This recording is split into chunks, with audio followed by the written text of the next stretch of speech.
नमस्कार साथियों। कैसे हैं आप सब? आशा करते हैं अच्छे होंगे और आपकी पढ़ाई बिल्कुल अच्छे तरीके से चल रही होगी। आज हम उत्तर प्रदेश सीरीज में तीसरा क्लास लेकर आए हैं, जिसमें मध्यकालीन इतिहास और उसकी घटनाएं जो उत्तर प्रदेश से संबंधित हैं उसके बारे में बात करेंगे। चलिए स्टार्ट करते हैं। मध्यकालीन इतिहास में सबसे पहले हम दिल्ली सल्तनत का इतिहास के बारे में जानते हैं, जिसमें आप जानते हैं दिल्ली सल्तनत में कुल 5 वंश हुए हैं। गुलाम वंश, खिलजी वंश, तुगलक वंश, सैयद वंश, लोदी वंश। जिसमें अगर कार्यकाल से देखें तो सबसे कम कार्यकाल आपका खिलजी वंश का है 30 वर्ष और सबसे लंबा कार्यकाल तुगलक वंश का है 94 वंश। ठीक। नेक्स्ट हम पूरा इसके बारे में बात नहीं करेंगे, वो तो हिस्ट्री में बात करेंगे। जो उत्तर प्रदेश विशेष से संबंधित है उसको लेंगे और थोड़ा जो इम्पोर्टेंट है उसको लेते हुए चल रहे हैं। तो अगर हम गुलाम वंश की बात करें तो गुलाम वंश से एक है व्यक्ति कुतुबुद्दीन ऐबक, जिनने गुलाम वंश की नींव रखी थी 1206 ईस्वी में। इनका शासनकाल 1206 से 1210 था। यह मोहम्मद गोरी का गुलाम था। इन्होंने 1192 में गोरी के कहने पर इसने मेरठ के विद्रोह को समाप्त किया था। तो मेरठ के विद्रोह को समाप्त किया था, इसलिए कुतुबुद्दीन ऐबक को हमने यहाँ लिया। उसने अपनी राजधानी लाहौर बनाई थी। नेक्स्ट इल्तुतमिश, जिसे दिल्ली सल्तनत का वास्तविक संस्थापक माना जाता है। ठीक, इल्तुतमिश को दिल्ली सल्तनत का वास्तविक संस्थापक माना जाता है। यह ऐबक का गुलाम था, बाद में ऐबक का दामाद भी बना। सुल्तान बनने से पहले यह कहाँ बदायूं का सूबेदार था। ये प्रश्न बार बार पूछे जाते हैं। और ये गुलाम का गुलाम था, इसलिए इसे गुलामों का गुलाम भी कहा जाता है। इन्होंने राजधानी दिल्ली बनाई। पहला ऐसा सुल्तान था जिसने दिल्ली को राजधानी बनाया।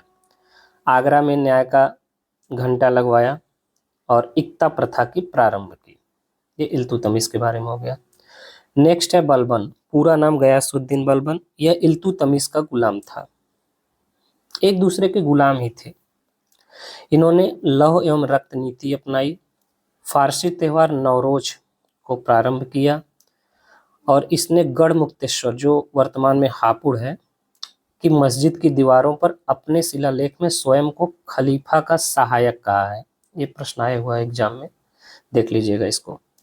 और इसने 2 शब्द यूज किया था, या ऐसे कहिए 2 प्रथाएं प्रारंभ की थी, सिजदा और पाबोश। सिजदा का अर्थ होता है कि भूमि पर लेटकर झुककर, मतलब आत्मविभोर होकर किसी का अभिवादन करना। और पाबोश का मतलब होता है सुल्तानों के चरणों को चूमना या स्पर्श करके उनका अभिवादन करना। ठीक, तो ये बलबन के बारे में हो गया। नेक्स्ट, ये तो हमारे थे गुलाम वंश के संस्थापक में। गुलाम वंश में क्या क्या था, तो मेन अब तुगलक वंश में हम फिरोज शाह तुगलक की बात करेंगे, जिसका शासनकाल 1351 से 1388 ईसा पूर्व के बीच था। सबसे अधिक गुलाम इसी के शासनकाल में थे। ब्राह्मणों पर जजिया कर लगाने वाला प्रथम सुल्तान था फिरोज शाह तुगलक, इसको ध्यान रखिएगा। और इन्होंने लगभग 300 नगर बसाए थे। तो 300 नगर में हमें इम्पोर्टेंट है यूपी के, तो यूपी के आपके एक जौनपुर है और एक फिरोजाबाद है। ठीक, कंफ्यूज मत होइएगा, फतेहाबाद आपका हरियाणा में है। तो फिरोजाबाद और एक फिरोज शाह कोटला भी है, दिल्ली वाला, जो क्रिकेट स्टेडियम के नाम से भी जाना जाता है। अब तो नाम बदल गया, अरुण जेटली हो गया है। ठीक, तो जौनपुर फिरोजाबाद पूछ लेता है डायरेक्ट। फिरोज शाह तुगलक मतलब जौनपुर नगर को किसने बसाया, तो फिरोज शाह तुगलक है। अब फिरोज शाह तुगलक जौनपुर को बसाया, तो जौनपुर के बारे में काफ़ी जानकारी मिलती है। जैसे जौनपुर को सिराज हिंद कहा जाता है। यहाँ शिक्षा का महत्व बहुत ज़्यादा था पहले। यह शायद अभी हाल फिलहाल में क्वेश्चन में आया भी हुआ है RR 2021 के पेपर में। तो जौनपुर की स्थापना जौना खां एमबीटी है, मतलब मोहम्मद बिन तुगलक, तुगलक वंश का एक प्रतापी शासक था, तो इसकी याद में बनवाया था। कौन? फिरोज शाह तुगलक ने। ठीक, शिक्षा, कला, साहित्य, व्यापार के क्षेत्र में विशेष प्रगति के कारण इसे सिराजे हिंदुस्तान या हिंदुस्तान की रोशनी कहा जाता था, जौनपुर को। अब इसका थोड़ा सा इतिहास है, इतिहास के बारे में जानेंगे। इब्राहिम सरकी कौन था, अभी आगे हम बात करेंगे इसके बारे में। ठीक, नेक्स्ट, फिरोज शाह तुगलक ने अशोक के 2 स्तंभ, एफएसटी लिखे हैं, ध्यान दीजिएगा, थोड़ा सा शॉर्ट में लिखते हैं, जैसे जीएसटी, गयासुद्दीन तुगलक, ये तुगलक वंश का संस्थापक था। एमबीटी, मोहम्मद बिन तुगलक, इसके बाद आया फिर एफएसटी, फिरोज शाह तुगलक। ठीक, तो टोपरा स्तंभ और मेरठ स्तंभ, टोपरा जो हरियाणा में है वर्तमान, और मेरठ आपका यूपी स्तंभ है, इसको दिल्ली ले आया था फिरोज शाह तुगलक ने। ये दोनों अशोक के स्तंभ हैं। ठीक, नेक्स्ट, जौनपुर के बारे में बताया ना, हम थोड़ा बात करेंगे। फिरोज शाह तुगलक ने जौनपुर को बसाया। नेक्स्ट, इसके बाद जो उसका अगला शासक था नसरुद्दीन मोहम्मद शाह तुगलक, ये इसका एक दास था मलिक सरवर। ठीक, मलिक सरवर ने मतलब जौनपुर को अच्छी तरीके से और उन्नति कराया इसका। फिर उसके बाद ये जो मलिक सरवर है ना, इसने एक सरकी सल्तनत, ठीक है, आप तुगलक वंश में जो फिरोज शाह तुगलक है, तुगलक वंश के फिरोज शाह तुगलक के बाद नसरुद्दीन मोहम्मद शाह तुगलक आया, उसका एक दास था मलिक सरवर। ठीक है, और इसी मलिक सरवर ने सरकी साम्राज्य या सरकी वंश ऐसे कह लीजिए की स्थापना की थी। ठीक, अब उसी सरकी वंश का इब्राहिम शाह सरकी था और अंतिम हुसैन शाह सरकी था। ठीक है, तो ये जो इब्राहिम शाह सरकी था, इसी के शासनकाल में माना जाता है कि जौनपुर शिक्षा के क्षेत्र में काफी प्रगति किया था। ठीक, आगे हमने लिखा भी है कि 14वीं शताब्दी में फिरोज शाह तुगलक ने अपने चचेरे भाई मोहम्मद बिन तुगलक में जौनपुर शहर को बसाया था, स्थापना की थी। नसरुद्दीन मोहम्मद शाह के दास मलिक सरवर ने जौनपुर में सरकी सल्तनत की स्थापना की थी, और इब्राहिम शाह सरकी जौनपुर के सरकी वंश का सबसे महान शासक था। वह विद्या और कला का प्रेमी था। ठीक, इसीलिए उसे पूर्व का सिराज, जौनपुर को सिराज हिंद या भारत का सिराज के नाम से भी जाना जाता है। ठीक, ये सरकी वंश, उसी में आप ध्यान दीजिएगा, मलिक सरवर ने स्थापना की थी और इब्राहिम शाह सरकी प्रतापी था, प्रतापी राजा था वहां का। ठीक, सरकी शासकों ने लगभग 85 वर्षों तक शासन किया था। थोड़ा सा डिटेल इसलिए है क्योंकि ये उत्तर प्रदेश के जौनपुर से क्षेत्र से है। तो लगभग 85 वर्षों तक सफलतापूर्वक शासन किया था। बहलोल लोदी ने 1489 में अंतिम शासक हुसैन शाह सरकी को पराजित कर जौनपुर को पुनः दिल्ली सल्तनत का अंग बना लिया। ठीक, अब जौनपुर में थोड़ा प्रसिद्ध थोड़ा मंदिर हैं, ध्यान दीजिएगा। अटाला मस्जिद सन उतना इम्पोर्टेंट नहीं है, किसने बनवाया ये जानिएगा, इब्राहिम शाह सरकी, जौनपुर के हैं ये सभी। लाल दरवाजा मंदिर मोहम्मद शाह सरकी, एक उसी में था, सरकी वंश संस्थापक में ही। झांझेरी मस्जिद, ये भी इब्राहिम शाह सरकी बनवाया, और जामी मस्जिद ये हुसैन शाह सरकी जो अंतिम सरकी शासक था उसने बनवाया। नेक्स्ट, प्रसिद्ध कवि तथा पद्मावत के रचयिता आप जानते हैं मलिक मोहम्मद जैसी ने जौनपुर से ही शिक्षा प्राप्त की थी। ये भी क्वेश्चन आया हुआ था, इसको हमने ले लिया है। तो यहाँ पर जौनपुर से संबंधित आप देखें काफ़ी ज़्यादा फैक्ट हैं जो एग्जाम में पूछे जाते हैं, तो इसका ध्यान रखिएगा। इब्राहिम शाह भी आर 2021 में ही जौनपुर से पूछ लिया है, तो आगे भी पूछने, आर 23 में, सॉरी, अभी हाल फिलहाल में जो पेपर हुआ है, तो आगे भी पूछे जाने की संभावना बढ़ी रहती है। नेक्स्ट, अगर हम लोधी वंश के सिकंदर लोधी की बात करें तो इसने 1504 में आगरा नगर को बसाया था और 2 साल बाद इसको राजधानी भी घोषित किया। और इसके समकालीन व्यक्ति थे कबीरदास, गुरु नानक, कभी कभी पूछ लेता है। गंगा यमुना स्नान पर इन्होंने रोक लगाई थी सिकंदर लोधी, और मुहर्रम पर जो ताजिया निकलता है उस पर रोक लगाई थी, और शहनाई सुनने का बहुत बड़ा शौकीन था ये। ठीक, नेक्स्ट, तो ये आपका सल्तनत काल से संबंधित हो गया। अब हम भक्ति और सूफी आंदोलन में उत्तर प्रदेश का महत्व देखते हैं। तो जानते हैं भक्ति आंदोलन का उदय सर्वप्रथम साउथ इंडिया में हुआ था, द्रविड़ देश, दक्षिण भारत में, और उत्तर भारत में इसको लाए थे रामानंद। ठीक, तो जब वहां पर उदय हुआ था तो वहां पर 2 चल रहा था, एक वैष्णव और शैव। तो अलवार संत होते थे और नयनार संत होते थे। तो अलवार संत होते थे वैष्णव संप्रदाय कहलाते थे, और जो नयनार होते हैं, नयन ऐसे याद करिएगा, नयन मतलब शिव भगवान का नेत्र, मतलब शिव के उपासक जो होते थे वो नयनार संत कहलाते थे। ठीक। तो जो रामानंद जी थे वो वैष्णव संप्रदाय के थे, मतलब वैष्णव संत थे, विष्णु भगवान के भक्त थे। तो रामानंद का जन्म हुआ था उत्तर प्रदेश के प्रयागराज कान्यकुब्ज ब्राह्मण परिवार में 1299 में। और ये वैष्णव संत थे। इनके लगभग 12 शिष्य थे। लगभग क्या मतलब टोटल इनके माना जाता है रामानंद के 12 शिष्य थे, जिसमें से कबीर, रैदास, धन्ना, नाभादास, भगवान दास, पीपा, जिनको भगत पीपा के नाम से भी जाना जाता है। ठीक। और इनकी रचनाएं थे ज्ञान लीला, योग चिंतामणि और एक कई थे, लेकिन ये एग्जाम में पूछे गए हैं तो इसको हमने ले लिया है। तो मेन हम बात करते हैं रामानंद के शिष्य की, और उसके अलावा भी और लोगों की जो जिनका संबंध उत्तर प्रदेश से है। जैसे कबीरदास हो गया। तो कबीरदास का जन्म काशी में हुआ था। ये निर्गुण भक्ति रहस्यवादी कवि माने जाते थे। जन्म इनका 1440 में हुआ था, मृत्यु 1510 में। पालन पोषण एक जुलाहा दंपति नीरू और नीमा ने किया था। इनका रचनाएं साखी, सबद, रमैनी, ये आप बहुत पहले से ही पढ़ते आ रहे हैं। उपदेशों का संकलन बीजक में किया गया है, जिसकी भाषा क्या थी? सदुक्कड़ी, पंचमेल खिचड़ी। कबीर और धर्मदास के बीच संवादों का संकलन अमर मूल शीर्षक से प्राप्त होता है।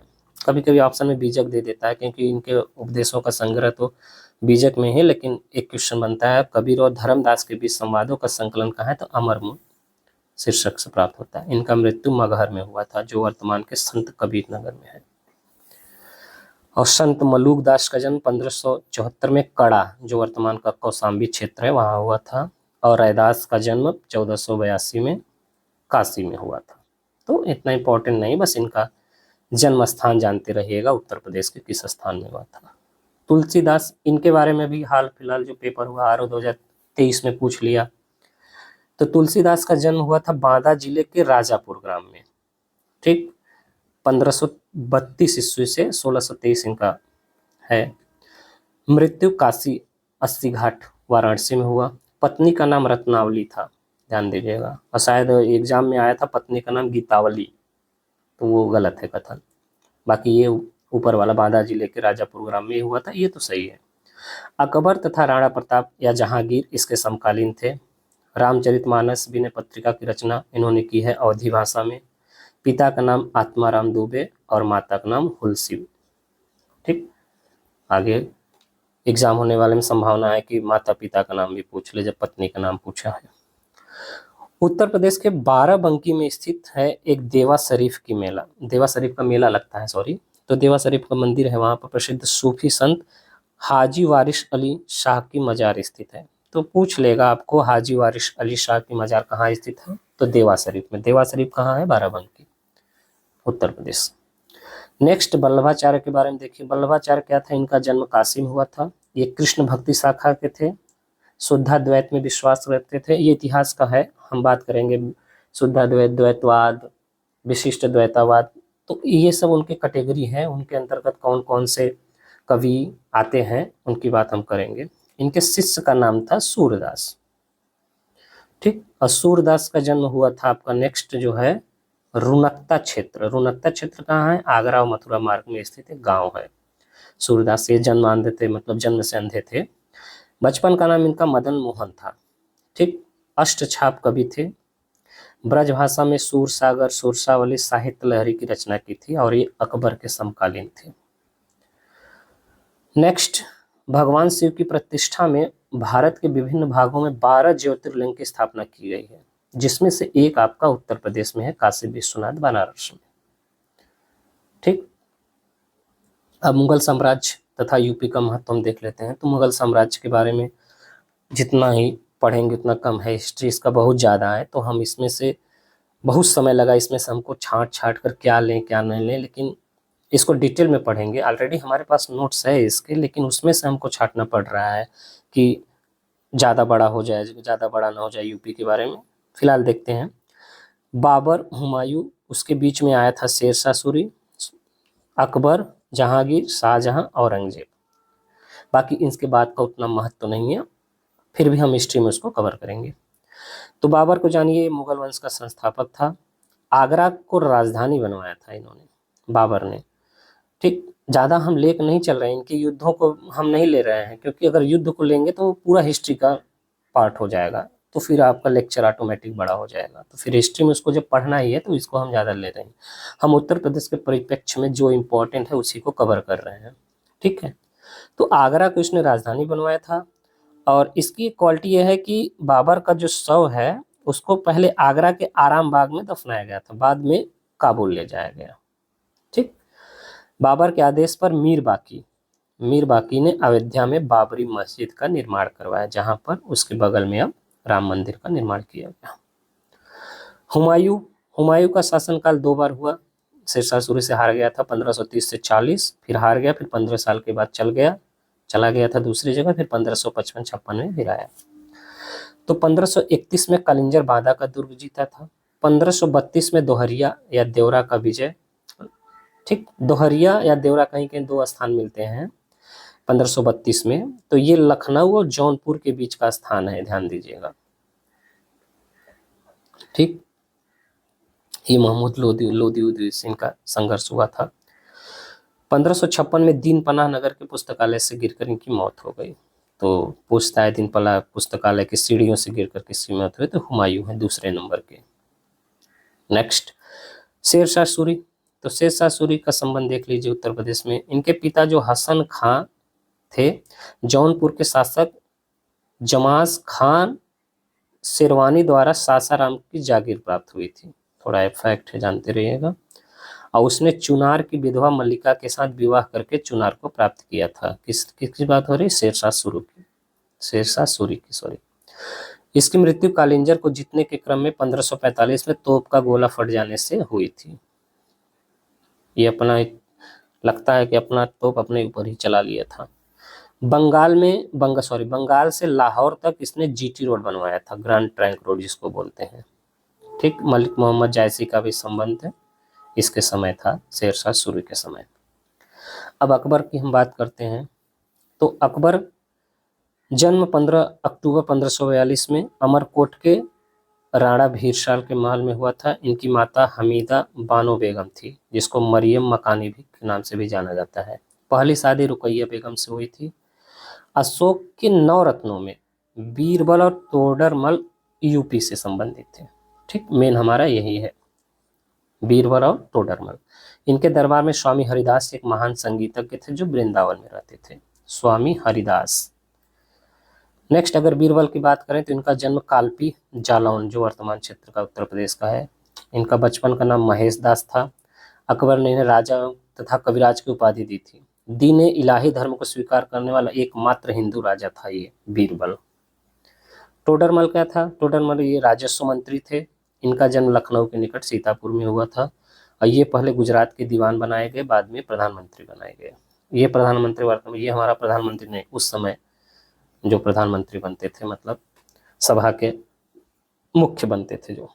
अकबर ने प्रयाग का नाम 1583 में इलाहाबाद किया था, ध्यान दीजिएगा इसको। और अकबर के बारे में बहुत ज़्यादा कथन है, तो थोड़ा थोड़ा हम ले लिए हैं, देख लिए। तो जजिया कर की समाप्ति 1564 में किया था। दीन इलाही की घोषणा 1582 में, इलाही संवत 1583 में। ये तीनों बहुत ज़्यादा इंपॉर्टेंट है, इसको ध्यान रखिएगा। तो अकबर के विरुद्ध जौनपुर से फतवा जारी किया गया था। तो फतवा एक प्रकार का आधिकारिक शब्द होता है, जैसे मौलवी उलवी लोग उनके बारे में बोलते हैं, ठीक है। और ये स्वीकार करना न स्वीकार करना ये उस पर डिपेंड करता है। बाकी इसकी पूरी जानकारी हिस्ट्री में हम दे देंगे आपको। 1560 में जौनपुर पर आधिपत्य किया था। 1560 में उसके 9 साल बाद कालिंदर बाजा पर आधिपत्य किया था, ठीक। आगरा का किला जहांगीरी महल जो आगरा में है, इसने बनवाया था। और फतेहपुर सीकरी में बुलंद दरवाजा जो गुजरात विजय के उपलक्ष्य में बनवाया था। पंचमहल, जामा मस्जिद, बीरबल महल, सलीम चिश्ती का मकबरा, जोधाबाई महल, जो ये सब फतेहपुर सीकरी में इसकी स्थापना की थी अकबर ने। ये यहाँ पर गलत हो गया। जहांगीर क्या था? जहांगीर के बारे में देख लीजिए। इसका शासनकाल 1605 से 1627 ईस्वी में था। तो आगरा में इन्होंने शीश महल, नगीना मस्जिद की स्थापना की थी। और सिकंदरा जो वर्तमान में आगरा का, वर्तमान में क्या वो आगरा के क्षेत्र में आता है सिकंदरा। तो अकबर का मकबरा ऐसे नहीं बनवाया था, जहांगीर ने मरियम उजमानी का मकबरा बनवाया था। ठीक। और जो जो जहांगीर है, जहांगीर की पत्नी का नाम नूरजहां था। नूरजहां अपने पिता इत्माउद्दौला का मकबरा पूछता है, तो इत्माउद्दौला इनके पिता का नाम था, उनके लिए मकबरा बनवाया था आगरा में, जो सफेद संगमरमर से बनी पहली इमारत थी। ठीक। इसके बाद ताजमहल बनाया, ध्यान दीजिएगा। ठीक। उसके बाद अब शाहजहां आते हैं। तो शाहजहां 1627 से 57 तक आगरा से राजधानी जो इन्होंने दिल्ली स्थानांतरित किया था। स्थापत्य कला का स्वर्ण काल कहा जाता था इनके समय को। दिल्ली में जामा मस्जिद का निर्माण करवाया। ये सब बातें भी हिस्ट्री में हम दोबारा करेंगे, ध्यान दीजिएगा। ताजमहल का निर्माण इन्होंने कराया था। तो ताजमहल के बारे में थोड़ा सा जानकारी देख लीजिए। तो इसकी स्थापना 1631 में स्टार्ट हुई थी और 1653 में पूरी हुई थी। हिंदू तथा ईरानी वास्तुकला का समन्वय माना जाता है और इनकी पत्नी मुमताज महल की याद में बनवाया था। आगरा में स्थित सफ़ेद संगमरमर से बना हुआ है। डिजाइनर वास्तुकार कौन थे? अहमद लाहौरी। डायरेक्टर या निर्देशक कौन थे? निर्देशन में किसके बना था? ईशा खां। और 1983 में यूनेस्को की विश्व विरासत सूची में शामिल किया गया इसको। ठीक। सामूगढ़ के युद्ध के बाद औरंगजेब बहुत ही कट्टरवादी था। इसने अपने पिता शाहजहां को ही समझिए 8 साल तक बंद कर दिया था। 6 जून 1658 को बंदी बनाकर आगरा में कैद कर लिया और 8वें वर्ष 1666 में वहीं पर शाहजहां की मृत्यु हो गई। औरंगजेब, जिसको जिंदा पीर आलमगीर के नाम से जाना जाता है। ठीक। 2 बार इसका राज्याभिषेक हुआ था, मतलब दुष्टता 2 बार हुआ था। आगरा में हुआ पहले, फिर दिल्ली में हुआ 1658 1659। पत्नी की याद में इसने भी बीबी का मकबरा बनवाया औरंगजेब ने। ठीक। दक्षिण का ताजमहल बोलते हैं इसको, या ताजमहल की फूहड़ नकल बोलते हैं। ठीक। तो पत्नी की याद में बीबी का मकबरा बनवाया। दक्षिण का ताजमहल जिसे कहते हैं, ताजमहल की फूहड़ नकल भी कहते हैं, ये आपका दौलताबाद महाराष्ट्र में स्थित है। ठीक। 1665 में हिंदू मंदिरों को तोड़ने का आदेश इन्होंने दिया था, जिसमें आपका सोमनाथ मंदिर है, काशी विश्वनाथ मंदिर है, मथुरा का केशवराय मंदिर है। ठीक। इसको ध्यान दीजिएगा। नेक्स्ट अगर मकबरे की बात करें तो बाबर का मकबरा कहाँ कहाँ है? 2 स्थान पर बताया, पहले आगरा था, फिर उनके शव को लुटाकर लिया गया, काबुल लिया गया, अफगानिस्तान में है, ये ध्यान दीजिएगा। हुमायूं का मकबरा दिल्ली में है, अकबर सिकंदरा आगरा में है, जहांगीर का लाहौर शाहदरा में है, जहांगीर बाहर है, ध्यान दीजिएगा। शाहजहां का आगरा में है, औरंगजेब का औरंगाबाद या दौलताबाद, या जिसको महाराष्ट्र भी बोलते हैं, महाराष्ट्र में स्थित औरंगाबाद दौलताबाद। ठीक। तो आज का ये समाप्त हो गया, आपका मध्यकालीन इतिहास भी समाप्त हो गया। अब नेक्स्ट लेक्चर में हम बात करेंगे आधुनिक भारत से संबंधित घटनाएं। तब तक के लिए इसको रिवाइज करते रहिए और जो क्लासेस पहले हुई हैं उसको भी देखते रहिएगा। और अभी आपका एक पुलिस का क्लास स्टार्ट हो रहा है यूपीपी, जल्द ही आपको उसकी नोटिफिकेशन मिल जाएगी और जल्द ही क्लास अपलोड की जाएगी। तब तक के लिए जय हिंद।